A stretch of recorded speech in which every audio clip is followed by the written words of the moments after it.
Scribes launch a passionate defense of Dave Roberts after the Dodgers' latest playoff failure. USC has more than its defense to worry about when they travel to Notre Dame, and Justin Herbert says he'll play without restrictions on Monday night. Good morning. I'm James.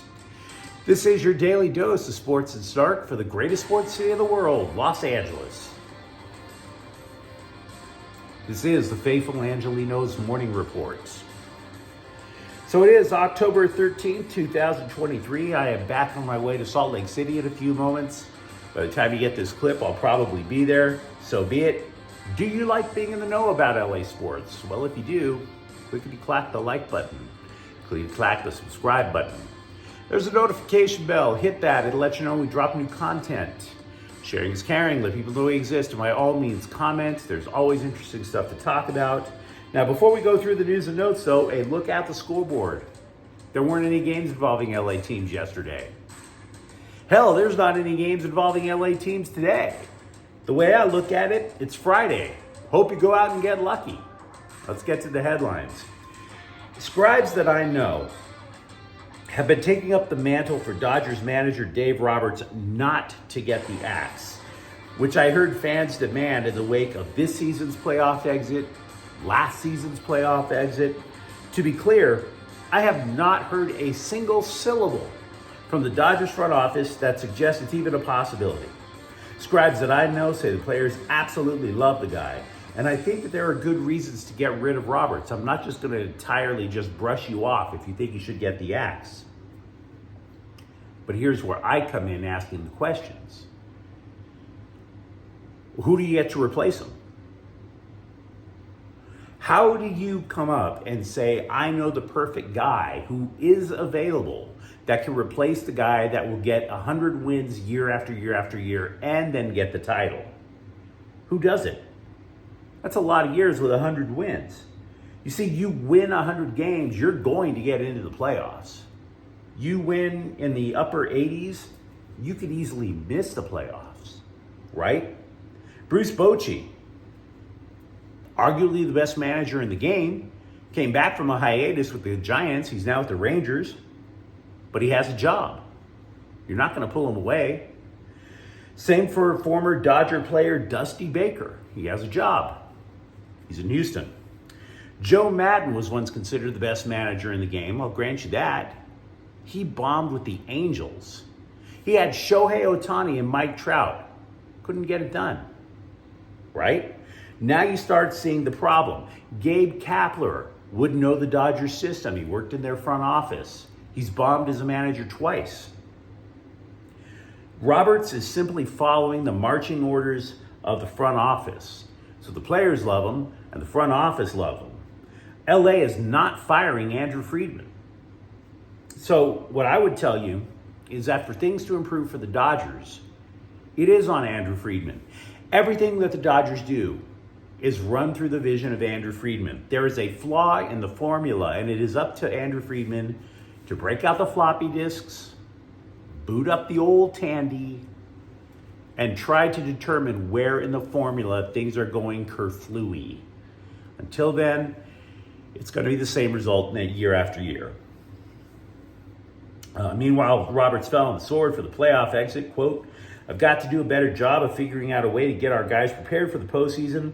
I'll own that. The regular season, I think we do a great job, but the last couple of postseasons, it just hasn't gone well for us, so I've got to figure it out, unquote.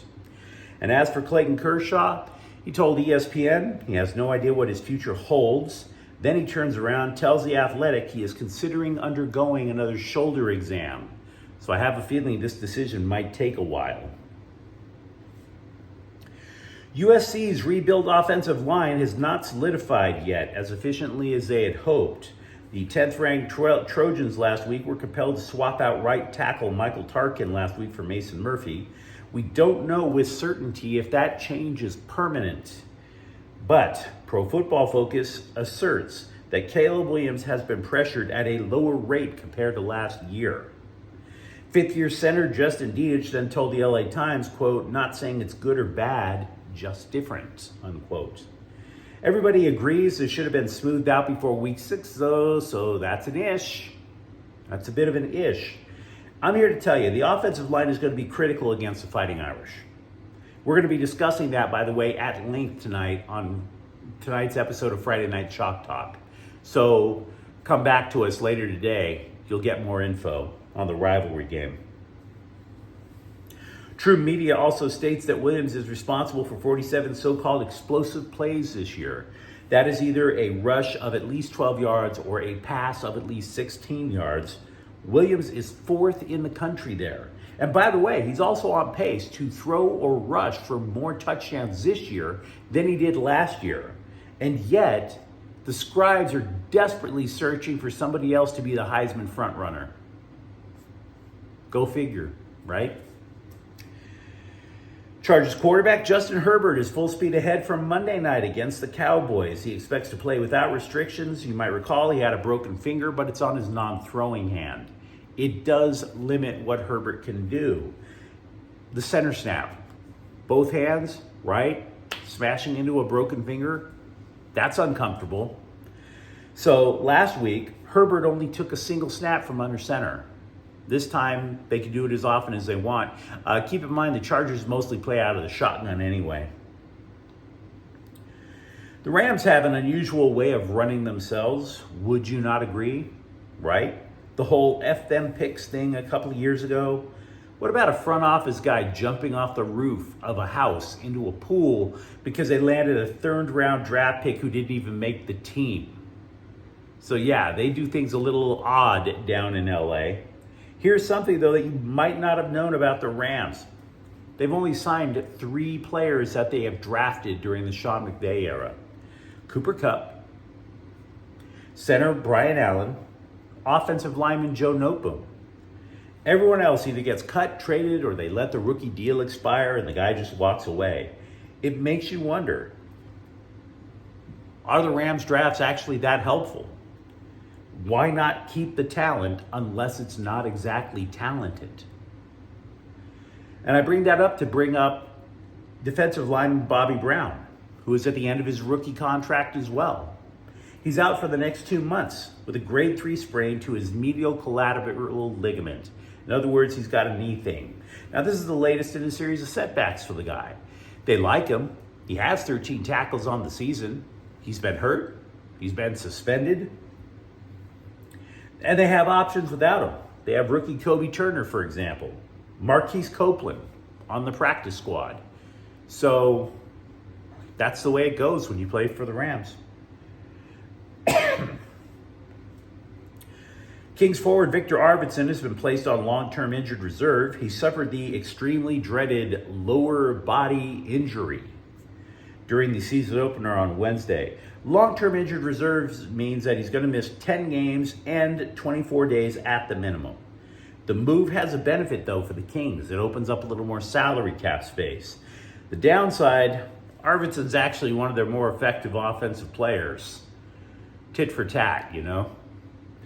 The Kings, though, made a series of roster moves in advance for their next game, which is on Saturday. Forward Alex Turcotte, defenseman Brant Clark are up.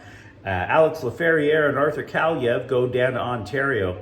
Honestly, all 4 of them are considered top-flight prospects. The reason Turcotte is interesting, though, is he was once a number 5 overall pick. His career was derailed for years, multiple concussions. So, see if he blooms out in the NHL this time. I enjoyed the season opener, even though it was a loss, because hockey is best when it's kind of chippy and personal. The thing is, when you play chippy, it means reach for your wallet. And Philip Deneau got fined $5,000 for slashing a Colorado player. Lakers guard D'Angelo Russell admitted he was a defensive liability last year. Frankly, he sells himself short. He's been a defensive liability ever since he came to the NBA. But what he learned was that being a said defensive liability earns you a quick spot on the bench in the playoffs. So he's gotten the message. Quote, last year they found a way to get me off the floor by not playing defense, I guess. So try to be a reason to eliminate that, unquote. What I am about to tell you carries the risk of your eyes rolling.